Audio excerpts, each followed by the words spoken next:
మన లైఫ్లో జరిగే ప్రతి స్టోరీ మన ఫ్రెండ్స్కి తెలుస్తుంది, కానీ ఒక్క బెస్ట్ ఫ్రెండ్ మాత్రమే వాటిని దగ్గరుండి మరీ రాయిస్తాడు. బాధ రెండు రకాలుగా ఉంటుంది శాస్త్ర.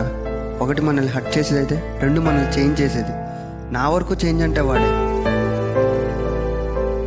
లేకుండా నేను ఉండటం అంటే నేను లేనట్లే. మనం నమ్మి మన బాధను షేర్ చేసుకుంటే స్మైల్ ఇచ్చే ప్రతి వాళ్ళు మన ఫ్రెండ్ అనుకుంటే ఎలా? వాడు నాతో ఫిజికల్గా లేకపోయినా మెంటల్గా ఎప్పుడు నాతోనే ఉంటాడు. నేను తప్పు చేస్తే కరెక్ట్ చేయడానికి, కరెక్ట్ చేస్తే ఎంకరేజ్ చేయడానికి ఉన్న ఒకే ఒక్క బెస్ట్ ఫ్రెండ్ వాడు.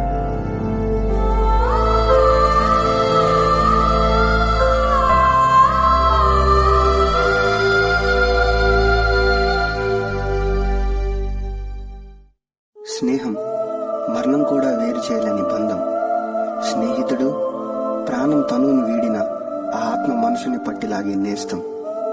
గెలుపు వదిలేసిన, ఓటమి హత్తుకున్నా, ప్రపంచం వెలేసిన, ప్రేమించిన అమ్మాయి కాదన్నా, వెన్ను తట్టి భుజం కలిపి దారి చూపిస్తూ ముందుకు నడిపే బంధం ఏమైనా ఈ సృష్టిలో ఉందంటే అది స్నేహం ఒక్కటే. ఏడిపిస్తూ ఓదార్చే చెలిమి స్నేహం, బలహీనత అనిపించే బలం స్నేహం, పడితే నిలబెట్టే నమ్మకం స్నేహం.